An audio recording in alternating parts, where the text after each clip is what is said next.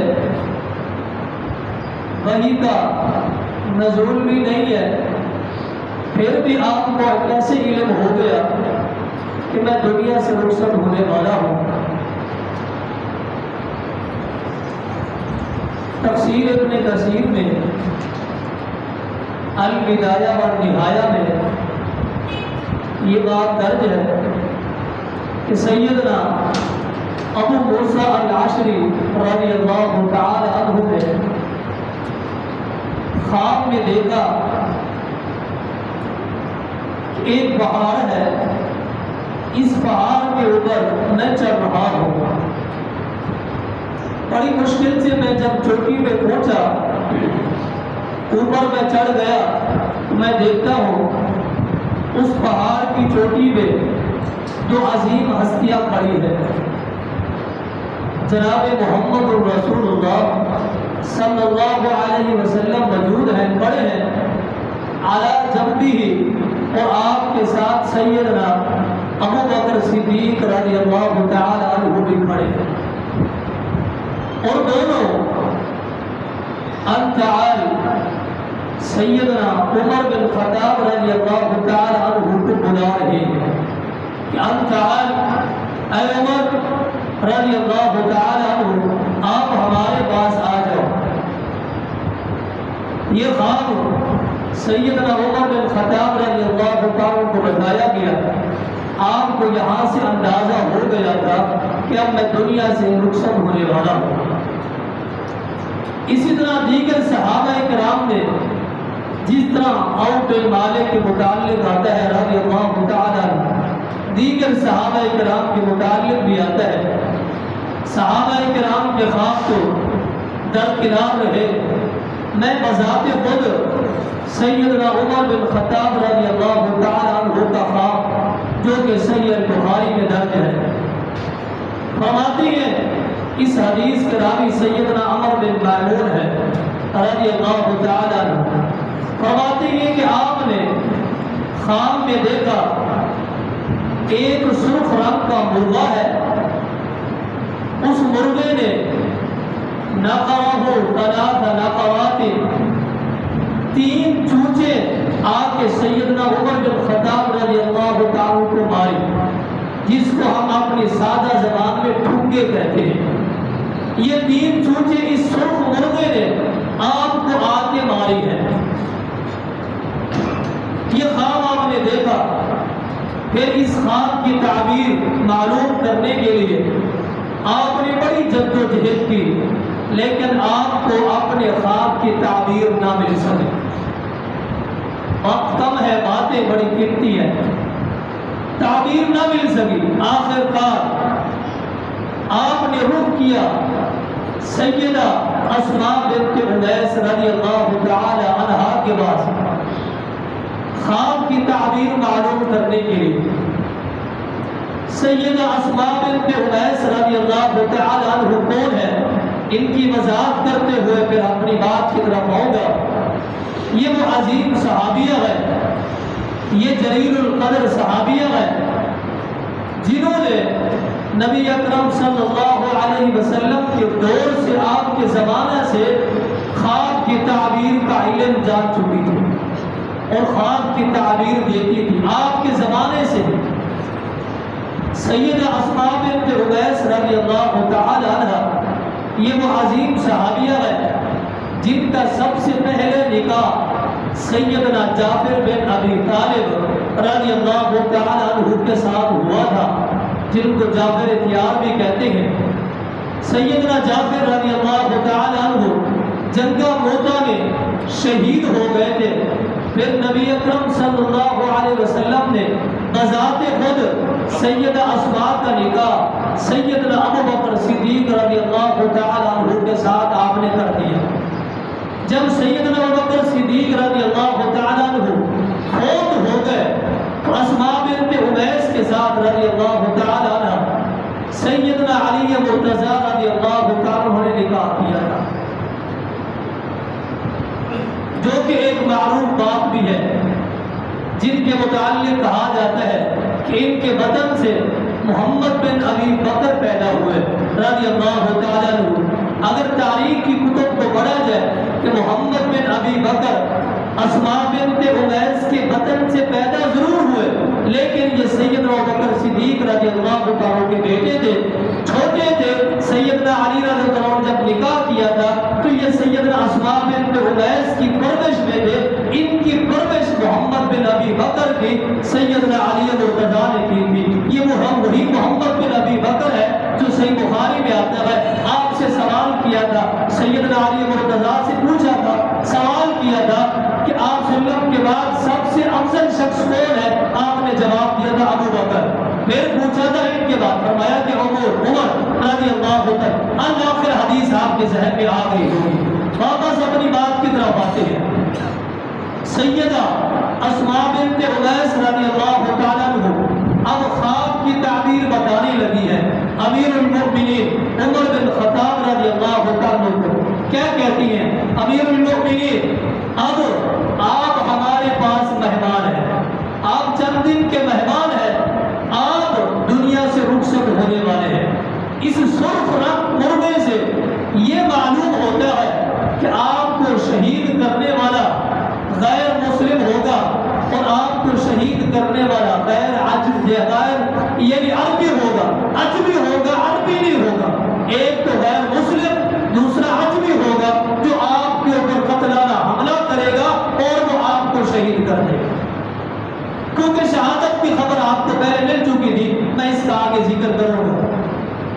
سیدنا عمر بن خطاب رضی اللہ عنہ کو میں نے عرض کیا تھا، آپ کو علم ہو گیا، آپ کو اندازہ ہو گیا تھا کہ میں اب دنیا سے رخصت ہونے والا ہوں۔ پھر آپ نے خواب کی تعبیر معلوم کرنے کے بعد، اس کے بعد چند ایک ایام گزرنے کے بعد اب اپنے گھر پہ موجود ہے، جیسے اپنے گھر پہ بیٹھے ہوئے، صحیح بخاری میں ہے، آپ نے اللہ تعالیٰ سے ایک دعا کی ہے۔ جب دعا کر رہے تھے تو آپ کی بیٹی امہات المؤمنین سیدہ حفصہ رضی اللہ تعالیٰ عنہ وہ بھی آپ کے گھر میں آئی ہوئی تھی اور آپ کے پاس وہ بھی موجود تھی۔ عمر بن خطاب رضی اللہ تعالیٰ عنہ دعا کرتے ہیں، کیونکہ معروف دعا ہے، اللہم ارزقنی شہادۃ فی سبیلک واجعل موتی فی بلد رسولک۔ اے اللہ مجھے شہادت کی موت دے، اور رسول اللہ صلی اللہ علیہ وسلم کے شہر مدینہ منورہ میں ہے۔ آپ نے جب یہ دعا کی، آپ کی بیٹی سیدہ حفصہ رضی اللہ تعالیٰ عنہ آپ سے پوچھتی ہیں، انا یقول ھذا، اے امیر المؤمنین یہ جو آپ نے دعا کی ہے یہ دعا کیسے ممکن ہے؟ آپ شہادت بھی مانگ رہی ہے، وہ بھی مدینہ الرسول میں مانگ رہی ہے، جبکہ مدینہ الرسول اس وقت دار الامن ہے، امن کا شہر ہے اور دار الحکومت بھی ہے۔ یہ کیسے ممکن ہے کہ یہاں آپ چاہتے، بیٹی کہہ رہی، یہاں آپ چاہتی ہیں کہ مدینے کے حالات خراب ہو، مدینے کا ماحول خراب ہو، خون ریزہ ہو، اور لوگ باہر سے آئے غیر مسلم یہاں جنگ کرے، مدینے کے حالات کو آپ خراب کرنا چاہتے ہیں۔ یہ بیٹی باپ سے کہہ رہی ہے کہ مدینہ جبکہ دار الامن ہے اور دار الحکومت بھی ہے۔ سیدنا عمر بن خطاب رضی اللہ عنہ اپنی بیٹی کا احترام بہت زیادہ کرتے تھے، یہ بھی شرح صحیح بخاری میں درج ہے۔ کیوں؟ ایک تو آپ کی بیٹی تھی، دوسرا آپ کی بیٹی کے ساتھ ساتھ امہات المؤمنین بھی تھی، نبی اکرم صلی اللہ علیہ وسلم کی بیوی بھی تھی، آپ احترام تو کرتے تھے۔ آپ ادبر یہ بات سنتے رہے، جب بات مکمل ہو گئی آپ نے کیا فرمایا؟ اے حفصہ رضی اللہ تعالی عنہا، اے یأتی اللہ بہا انشاء، آپ جانتی ہیں یہ جو میں نے دعا کی ہے، یہ دعا میں نے آپ سے تو نہیں مانگی، میں نے تو اللہ تعالیٰ سے مانگی ہے۔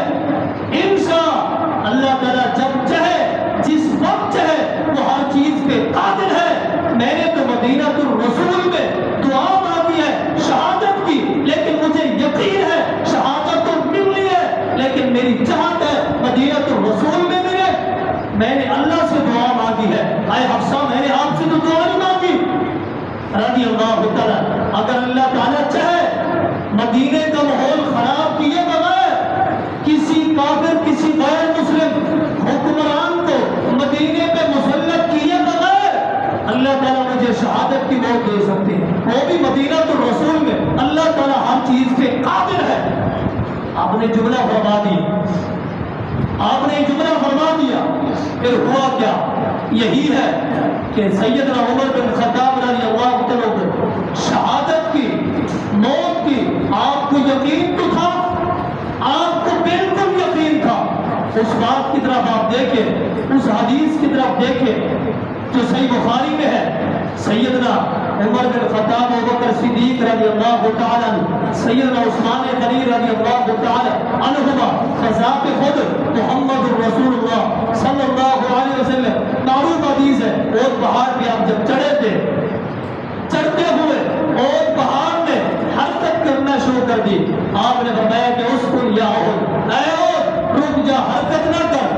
علیک نبی و صدیق و شہیدان, تجھ پہ ایک نبی ہے, ایک صدیق ہے اور 2 شہید ہیں. سیدنا عمر بن خطاب رضی اللہ عنہ کو اندازہ تو تھا اور یقین تھا مجھے شہادت ملنی ہے. مدینہ تو رسول میں مل جائے تو کیا بات ہے. اللہ رب العالمین نے پھر دعا کو کیسے قبول کیا؟ صرف مدینہ تو رسول نہیں ہے, مسجد نبوی ہے اور مصلی رسول پہ اللہ تعالیٰ نے شہادت دے دی. اس قدر اللہ رب العالمین کو سیدنا عمر بن خطاب رضی اللہ عنہ کا یہ انداز پسند آیا, اتنا پسند آیا. پھر یہ وقت گزرتا رہا. گزرنے کے بعد پھر جمعہ آیا, جب یہ خواب سارے کے سارے صحابہ کرام نے دیکھ لیے اور اسماء بنت امیس نے رضی اللہ خواب کی تعبیر بھی بتا دی اور آپ نے دعا بھی کر لی. میں خلاصہ بتا رہا ہوں شہادت عمر کا رضی اللہ تعالیٰ عنہ. آپ کی شہادت کا واقعہ بڑا تفصیل ہے لیکن وقت درکار ہے اس کے لیے, آپ سمجھے. اس کے بعد جمعے کا دن آ گیا. آپ خطبے کے لیے تشریف لے آئے مسجد نبوی میں. آپ نے خطبہ ارشاد فرمایا. آپ نے خطبے کے اندر جتنے بھی آپ نے بذات خود خواب دیکھا تھا اس کا بھی ذکر کر دیا. ابو موسیٰ عشری نے رضی اللہ عنہ نے خواب دیکھا, اس کا بھی ذکر کر دیا. اسماء بنت امیس کی خواب کی تعبیر کا بھی ذکر کر دیا. ساری چیزوں کا ذکر کر دیا اور بتا دیا کہ عمر بن خطاب رضی اللہ عنہ اب اس دنیا میں مہمان ہے. صحابہ اکرام کو نصیحت کی اور چلے گئے. پھر اس جمعے کے بعد پھر دوسرا جمعہ نہیں آیا تھا. آپ کی زندگی میں امیر المؤمنین دنیا سے رخصت ہو گئے. سیدنا عمر بن خطاب رضی اللہ تعالیٰ عنہ اب فجر کی نماز پڑھانے کے لیے آپ مسجد نبوی میں تشریف لے کے آئے. صبح کی نماز ہے, فجر کی نماز ہے, میں شہادت کی طرف آ رہا ہوں. جیسے آپ نے پہلی رکعت پڑھائی, پڑھانے کے بعد پھر پہلی صف میں ہی سیدنا مغیرہ بن شعبہ رضی اللہ تعالیٰ عنہ کا غلام ابو لؤلؤ فیروز المجوسی جو کہ ایک عجمی تھا, عربی نہیں تھا, یہ آپ کا غلام تھا. یہ پیچھے پہلی صف پہ کھڑا ہوا اور اپنے بغل میں 2 دھاری خنجر چھپائے ہوئے جس سے زہر آلود کیا ہوا یہ پیچھے کھڑا تھا. موقع ملتے ہی اس نے سیدنا عمر بن خطاب رضی اللہ عنہ کو وار کر دیا. جیسے اس نے وار کیا امیر المؤمنین وہیں پہ گر گئے. وار اس انداز میں تھا کیونکہ خنجر 2 دھاری تھا, دونوں طرف سے بنا ہوا تھا. خنجر بعض اوقات ایک طرف سے ہوتا ہے لیکن یہ 2 دھاری تھا, دونوں اطراف سے. جیسے یہ خنجر پیٹ میں لگا ایسے رگوں کو کاٹتے ہوئے, زخم کو بڑھاتے ہوئے اس قدر امیر المؤمنین وہیں پہ گر گئے. آپ کی زبان میں بولنے کی شدت نہیں تھی. پیچھے پہلی صف میں آپ کے پیچھے کی سیدنا عبد الرحمن بن عوف رضی اللہ عنہ وہی پہلی صف میں کھڑے ہوئے آپ کا ہاتھ پکڑا اور مصلی پہ کھڑا کر دیا. سیدنا عبد الرحمن بن عوف رضی اللہ عنہ دوسری رکعت ہلکے انداز میں مکمل کر دیتے ہیں. یہاں پہ رک کے نکتہ بھی سنیں, واپس اپنی بات پہ ہوگا. آپ دیکھیں عالمی منڈی کا تاجر, سب سے بڑا تاجر عبد الرحمن بن عوف رضی اللہ عنہ عالمی منڈی کا کسی ایک علاقائی منڈی نہیں ہے، صوبائی منڈی نہیں ہے، ایک ملک کی منڈی نہیں ہے، عالمی منڈی۔ آپ جانتے ہیں جو تجارت کرتے ہیں عالمی منڈی کسے کہتے ہیں؟ پوری دنیا کی منڈی۔ اس منڈی کا تاجر اور سب سے بڑا تاجر پہلی صف میں نماز ادا کر رہا ہے، سیدنا عبد الرحمن بن عوف رضی اللہ تعالیٰ عنہ۔ آپ دیکھیں اس وقت کے عالمی منڈی کے تاجر بھی پہلی صف میں کھڑے ہو کے نماز پڑھتے ہیں۔ تبھی تو ان کے رزق میں بے شمار برکت تھی۔ اگر ہم چاہتے ہیں، ہم میں سے کوئی تاجر ہے، بڑا ہے یا چھوٹا ہے، ہم چاہتے ہیں کہ ہماری تجارت میں بھی برکت ہے، ہمارے مال میں بھی برکت ہے، نماز کی حفاظت کرنی ہو۔ یہ ایک نکتہ سمجھانا تھا۔ آگے چلیے واپس اپنی بات پہ آتے ہیں۔ نماز مکمل ہوگی، امیر المؤمنین سیدنا عمر بن خطاب رضی اللہ تعالیٰ عنہ زمین پہ گر گئے، صحابہ کرام نے اٹھایا۔ اب وقت گزر رہا ہے، امیر المؤمنین کو جو چیز کھلاتی ہے یا جو چیز پلاتی ہے اس پیٹ کے زخم سے وہ باہر نکل جاتی ہے، رکتی نہیں ہے۔ زخم اتنا گہرا ہے، زخم اتنا بڑا ہے، اس میں کوئی چیز رکنے کا نام ہی نہیں لیتی۔ نبیز پلاتے ہیں، زخم سے نکل جاتی ہے، اور آپ کو دودھ پلاتے ہیں، زخم سے نکل جاتا ہے۔ جو کچھ پلا رہے گئے زخم سے باہر نکل رہی، رکے تو طاقت ہے، رکے تو زخم ٹھیک ہو۔ امیر المؤمنین سیدنا عمر بن خطاب رضی اللہ تعالیٰ عنہ اس کنڈیشن میں اب زندگی بسر کر رہے ہیں۔ میں خلاصہ بیان کر رہا ہوں آپ کی شہادت کا۔ آئیے آگے دیکھیے، امیر المؤمنین سیدنا عمر بن خطاب رضی اللہ تعالیٰ عنہ کیا کرتے ہیں؟ اپنے بیٹے سیدنا عبداللہ بن عمر کو بلاتے ہیں، فرماتے ہیں عبداللہ بن عمر رضی اللہ تعالیٰ عنہ میرے پاس آؤ اور معلوم کرو، دیکھو عمر بن خطاب پہ کتنا قرضہ ہے، عمر بن خطاب پہ کتنا قرضہ ہے، معلوم کرو۔ کون پوچھ رہا ہے؟ وقت کا حکمران پوچھ رہا ہے، آدھی دنیا کا حکمران، 3 بر اعظم کا حکمران یہ پوچھ رہا ہے، دیکھو سرچ کرو مجھ پہ کتنا قرضہ ہے، کتنا قرضہ ہے۔ اگر کچھ بھی نہ کہو، اس خطبے میں صرف یہ جملہ دہراتا رہو، امیر المؤمنین عمر بن خطاب کہہ رہے ہیں مجھ پہ کتنا قرضہ ہے۔ یہ دیکھو، دیکھا گیا، معلوم کیا گیا، سرچ کیا گیا، اور آپ کے لکھے ہوئے اوراقوں کو جو تاریخ بن چکے تھے انہیں گھٹولا گیا، انہیں پڑھا گیا، دیکھا گیا، نکلا آپ کے اوپر قرضہ 86,000 درہم آپ کے اوپر قرضہ تھا۔ وقت کا حکمران ہے اور 86,000 روپے درہم آپ مقروض ہے، اور اس کنڈیشن میں ہے جو زخم ٹھیک ہونے کا نام نہیں لے رہا۔ آپ نے کیا فرمایا؟ اے عبداللہ رضی اللہ تعالیٰ عنہ، یہ قرضہ آپ نے ادا کرنا ہے، آپ نے میرے مال سے اس قرضے کو ادا کر دینا ہے۔ اگر میرے مال سے یہ قرضہ ادا نہ ہو تو پھر میرے قبیلے والوں سے مدد حاصل کرنا، ان سے سوال کرنا۔ امیر المؤمنین عمر بن خطاب رضی اللہ عنہ پہ 86,000 قرضہ ہے، آپ دنیا سے چلے گئے ہیں، وہ ادا کرنا ہے۔ آپ کا قبیلہ بنو عدی بن کعب تھا، کہا اس سے سوال کرنا، ان سے مدد مانگنا، اگر وہ بھی دے دے پھر بھی قرضہ ادا نہ ہو سکے، پھر آپ نے مدد کا سوال کرنا ہے قریش کے لوگوں سے، قریش کے تاجروں سے اور قریش کے نوجوانوں سے آپ نے سوال کرنا ہے، اور ان سے کہنا ہے امیر المؤمنین پہ 86,000 درہم قرضہ ہے، ادا کرنا ہے، مدد کریں۔ اگر وہ بھی ادا کر دے پھر بھی قرضہ باقی ہو، اے عبداللہ رضی اللہ تعالیٰ عنہ، پھر آپ ایسا کرنا، کسی اور سے سوال نہ کرنا، کسی اور قبیلے سے مدد نہ مانگنا، کسی اور تاجر کے پاس نہ جانا، پھر بذات خود آپ نے اس قرضے کو ادا کرنا ہے تو باقی بچ جائے۔ آپ یہاں سے ایک اور نکتہ لے سنیں، یہاں پہ اگر کسی شخص پہ قرضہ ہے، وہ مقروض ہے، قرضے میں ڈوبا ہوا ہے، اگر وہ کسی سے سوال کرتا ہے تو جس سے سوال کیا جا رہا ہے اس بندے کی ذمہ داری ہے اس کو وہ قرضے میں مدد کرے۔ امیر المؤمنین تبھی تو وہ قرضے کی مدد مانگ رہے ہیں۔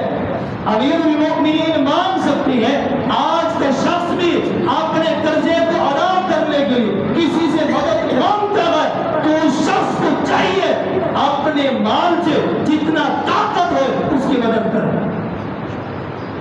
یہ امیر المؤمنین کی یہ سنت بھی ہے، علیکم بسنتی و سنت الخلفاء الراشدین۔ یہ خلفاء راشدین میں دوسری ہستی ہے، دوسرا شخص ہے، ان کی سنت بھی اس انداز میں بھی چلا جا سکتا ہے۔ واپس اپنی بات پہ ہے، قرضہ معلوم کیا گیا، قرضہ معلوم ہونے کے بعد آپ نے نصیحت کرنے کے بعد اپنے بیٹے کو سمجھانے کے بعد یہاں پہ یہ بھی بات سمجھ آتی ہے، والدین اپنی اولاد کو قرضے کے متعلق، لین دین کے متعلق، معاملات کے متعلق شریک رکھتے ہیں، انہیں بتائے یا نوٹ کر کے لکھ دے۔ اگر وراثت کا معاملہ ہے اس پرفتن دور میں والد کے جانے کے بعد بڑا بھائی یا جس کے پاس بھائیوں میں سے دولت ہوتی ہے یا بھائیوں میں سے کوئی شخص تعلیم یافتہ ہوتا ہے، وہ بڑا بن کے، وہ وڈیرا بن کے اپنی دولت کے نشے میں، اپنی تعلیم کے نشے میں سب بھائیوں کو، بہنوں کو وہ پیس کے رکھ دیتا ہے۔ کیوں؟ اس کے پاس تعلیم ہے یا اس کے پاس دولت ہے، اس لیے یہ اپنے والد کی وراثت پہ راج کر رہا ہے، کسی کو کچھ نہیں دے رہا۔ والد کے لیے ضروری ہے وہ لکھ کے جائے اپنی وراثت اپنے بچوں کو۔ وراثت زندگی میں نہیں ہوتی، اگر زندگی میں بچوں کو دیا جائے گا، بیٹوں کو یا بیٹیوں کو، وہ برابر برابر دیا جائے گا، اس میں وراثت کا تصور ہی نہیں ہوگا۔ وراثت تو فوت ہونے کے بعد ہوتی ہے، اگر کوئی زندگی میں بچوں کو تقسیم کرتا ہے تو سب کو برابر ہوگی، وہ توفتن ہوتی ہے، وہ وراثت نہیں ہوتی۔ یہ شریعت کا مسئلہ ہے، یہ بھی بڑا حساس ہے۔ اس وقت پرفتن دور میں بہت سارے ایسے مسائل آتے ہیں، لوگ ان مسائلوں میں گرے ہوئے۔ والدین سے گزارش کروں گا اس کے اوپر نظر ثانی کر کے جائے، پیچھے بچوں کو جنگ کا ایک ماحول بنا کے نہ چھوڑ دیں۔ واپس اپنی بات میں آپ نے فرمایا کہ اے عبداللہ رضی اللہ تعالیٰ جاؤ سید عائشہ سے کہو رضی اللہ تعالیٰ عنہ، آپ کے حجرے میں 2 قبریں پہلے سے موجود ہیں، ایک قبر کی جگہ ہے، مجھے آپ اجازت دیں تو میں فوت ہونے کے بعد وہاں دفن ہونا چاہتا ہوں، آپ اجازت دے تو میں دفن ہو جاؤں۔ اے عبداللہ یاد رکھنا، جب سید عائشہ کے بعد جانا رضی اللہ عنہ، وہاں جا کے یہ نہیں کہنا امیر المؤمنین نے بھیجا ہے، عاجزی دیکھیں، انکساری دیکھیں، یہ کہنا خطاب کے بیٹے عمر نے بھیجا ہے، عمر نے بھیجا ہے رضی اللہ تعالیٰ عنہ۔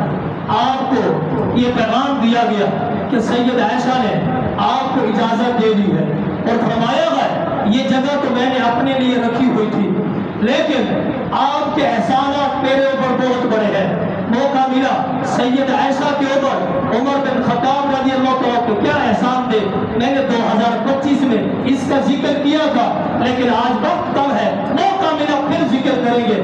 آپ کے احسان ہے، آپ کو نہیں ٹھکرایا جا سکتا، آپ میری جگہ پہ دفن ہو سکتے ہیں، دفن ہو سکتے ہیں۔ امیر المؤمنین کو بتایا گیا رضی اللہ تعالیٰ عنہ، یہی عمر بن خطاب ہے رضی اللہ تعالیٰ عنہ، اپنی زندگی کی بازی کو ہار جاتے ہیں۔ ہارنے کے بعد اب صحیح بخاری کے اندر، اور اب یہ واقعہ، یہ بات جو میں بتانے لگا ہوں بڑی اہم بات ہے، بڑی اہم بات ہے۔ نہج البلاغہ فقہ جعفریہ کی عظیم کتاب ہے، اس کے اندر بھی یہ بات درج ہے، اور انوار البہار جو کہ فقہ جعفریہ کی عظیم کتاب ہے اس کے اندر بھی درج ہے، الکافی اور یہ بھی عظیم کتاب ہے، مرکزی کتاب ہے، اس کے اندر یہ بات درج ہے، اور جامعہ ترمذی میں یہ واقعہ درج ہے۔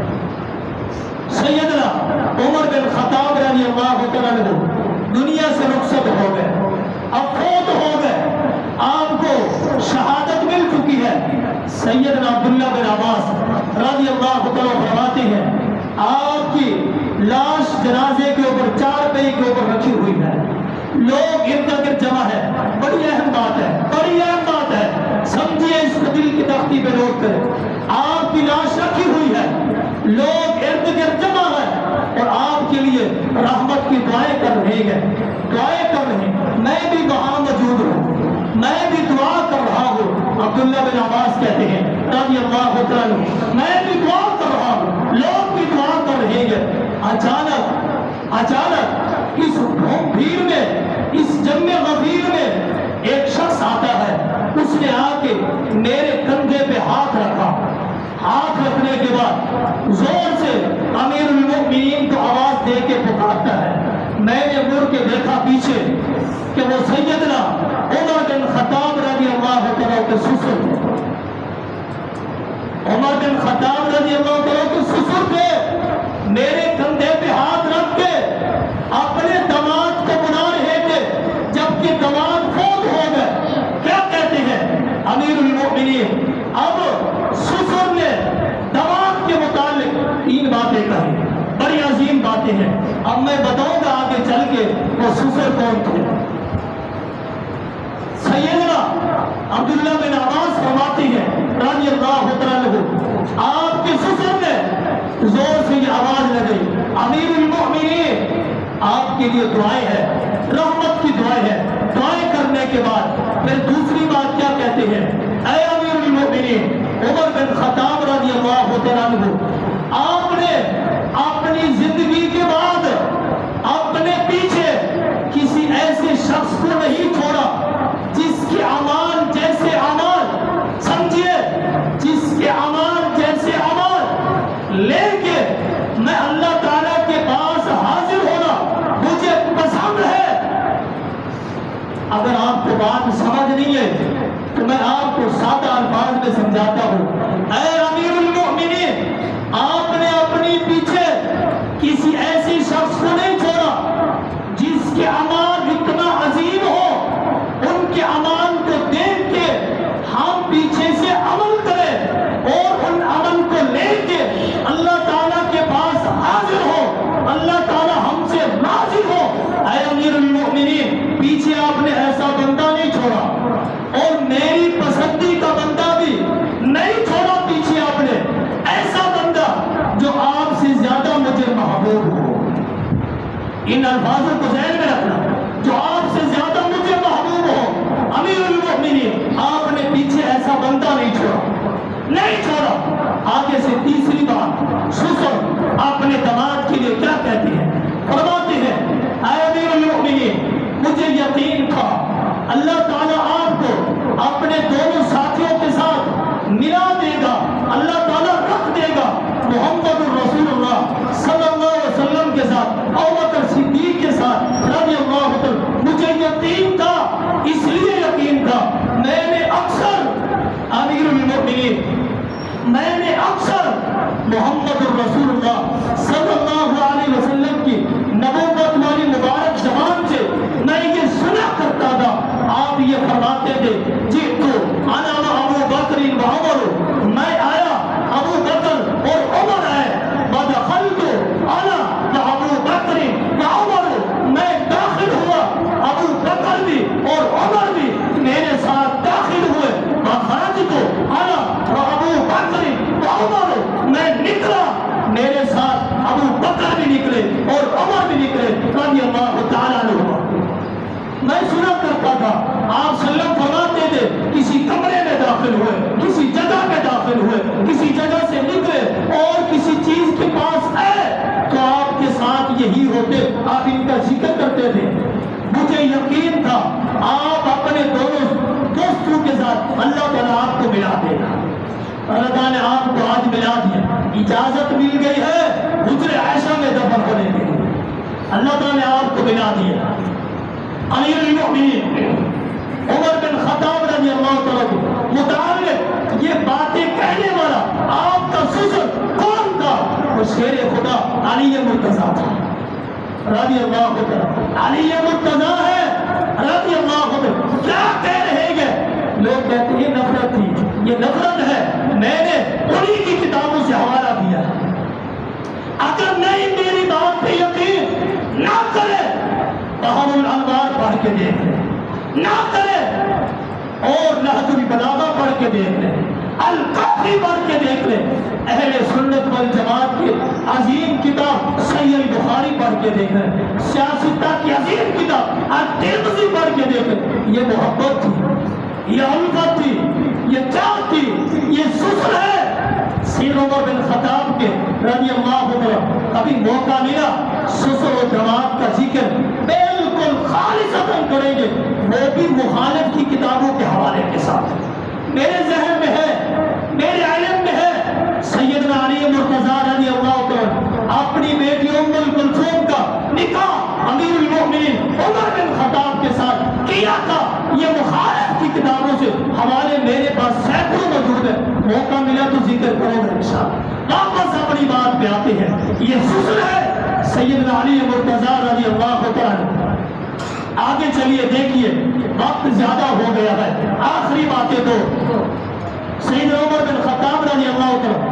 اب جامعہ ترمذی کے اندر یہ بات درج ہے، دیکھیے کوئی چیزیں ایسی ہوتی ہیں، کوئی چیزیں ایسی ہوتی ہیں جو انسان کے اختیار میں نہیں ہوتی، انسان کے اختیار میں نہیں ہے، کوئی انسان چاہ کے بھی نہیں کر سکتا۔ کوئی چیزیں ایسی ہوتی ہیں جو انسان کے اختیار میں ہوتی ہیں۔ یہ جو بات ذکر کر رہا ہوں یہ انسان کے اختیار میں نہیں تھی، یہ کسبی نہیں تھی۔ کسبی کہتے ہیں خود حاصل کرنا، کسب کہتے ہیں کمانا حاصل کرنا، یہ کسبی نہیں تھی، یہ عطائی تھی جو اللہ تعالیٰ نے عطا کی تھی۔ یہ کسبی نہیں تھی، یہ عطائی تھی۔ وہ کون سی بات ہے جو کہ جامعہ ترمذی میں درج ہے؟ فرمایا ہے محمد الرسول صلی اللہ علیہ وسلم، آئیے دیکھیے یہ بات درج ہے۔ فرماتے ہیں راوی عبداللہ بن عباس رضی اللہ عنہ کیا فرماتے ہیں؟ توفا محمد الرسول اللہ صلی اللہ علیہ وسلم وهو ابن 63 سنة۔ جب محمد الرسول اللہ صلی اللہ علیہ وسلم فوت ہوئے آپ کی عمر 63 برس تھی، 63 سال تھی۔ مات ابو بکر، جب ابو بکر فوت ہوئے وهو ابن 63 سنة، ابو بکر کی عمر بھی 63 سال تھی۔ فقتل عمر وهو ابن 63 سنة، عمر بن خطاب جب قتل کیے گئے، شہید کیے گئے، آپ کی عمر بھی 63 برس تھی، آپ کی عمر بھی 63 سال تھی۔ یہ وہ بات ہے، یہ وہ ذکر ہے، یہ وہ قول ہے جو سیدنا عمر بن خطاب سید ابوبکر صدیق کے اختیار میں نہیں تھا۔ کوئی چیزیں بنا اختیار ہوتی ہیں، آپ کے اختیار میں نہیں تھا، یہ عطائی تھی جو اللہ تعالیٰ نے عطا کی ہے۔ آپ سید عمر بن خطاب رضی اللہ عنہ آپ نے پوری زندگی آپ صلی اللہ علیہ وسلم کے ساتھ گزاری ہے اور آپ دنیا سے رخصت ہوئے۔ امیر المؤمنین عمر بن خطاب رضی اللہ عنہ آپ کی نماز جنازہ پڑھائی گئی۔ سیدنا صہیب رومی رضی اللہ عنہ آپ کی نماز جنازہ پڑھائی تھی، اس لیے انہوں نے پڑھائی تھی۔ امیر المؤمنین جب زخمی ہوئے آپ نے صہیب رومی کا یہ انتخاب کیا تھا اور کہا تھا مسلمانوں کی نمازوں کی امامت آپ کر رہے ہیں۔ جب امامت کروا رہے تھے تب ان کو موقع دیا گیا اور کہا گیا امیر المؤمنین کی نماز جنازہ آپ پڑھیں، اور انہوں نے پڑھائی۔ اب یہ سیدنا عمر بن خطاب رضی اللہ عنہ دنیا سے رخصت ہو گئے۔ آئیے آخری بات ہے، یہ آج مدینہ نے اپنے عظیم ترین فرزندوں میں سے ایک فرزند کو سپرد خاک کیا ہے۔ مدینہ نے آج اپنے عظیم ترین فرزندوں میں سے ایک فرزند کو سپرد خاک کیا، عمر بن خطاب ہے رضی اللہ عنہ۔ وہ عمر ہے جن کی تاریخ اور جن کے عدل سے تاریخ بھی ناز کرتی تھی، جن کے عدل سے تاریخ بھی ناز کرتی تھی۔ یہ وہ عمر ہے جن کی حیبت سے باطل بھی لرزاتا تھا، ڈرتا تھا۔ یہ وہ عمر ہے جن کی رفاقت پر محمد الرسول اللہ صلی اللہ علیہ وسلم فخر کیا کرتے تھے۔ رضی اللہ تعالی عنہما وما علینا الا البلاغ۔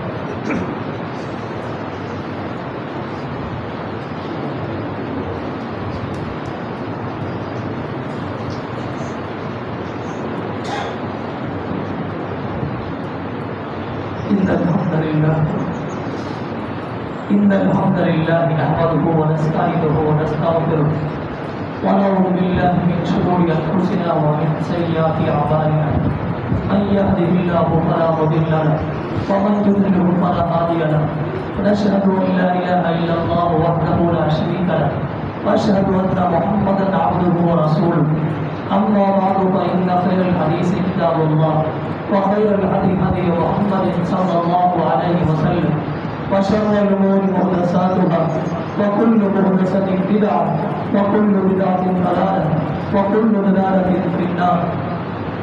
وقد قال الله تبارك وتعالى في القرآن المجيد والفرقان الحميد محمد رسول الله والذين معه أشداء على الكفار رحماء بينهم تراهم ركعا سجدا يبتغون فضلا من الله ورضوانه. سمعین محترم، جس طرح میرا ناقص جذبہ ہے اور ایمان ہے ناقص، اگر اسی طرح آپ سامعین کا بھی ہے تو یہ میں آپ کو بتانا چاہتا ہوں.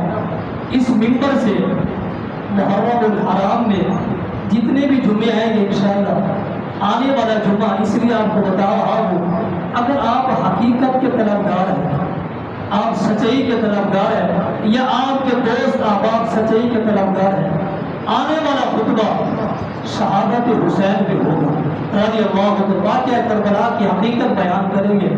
آپ وہاں بھی سنتے ہیں، یہاں بھی سنیں گے کس طرح ہم اہل ایمان سیدنا حسین اور اہل بیت سے کتنا محبت کرتے ہیں، کس انداز میں کرتے ہیں، وہ بھی قرآن و حدیث کی روشنی ہے.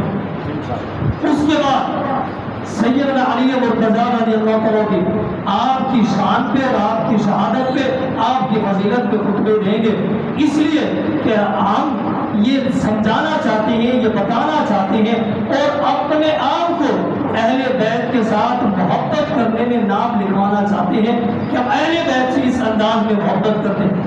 اگر آپ میں بھی کوئی شخص یہ طلبگار ہے تو وقت کی پابندی ضروری ہے. وقت پابندی ہوگی تو ساری باتیں شروع سے آخر تک سمجھ آئیں گی. ہماری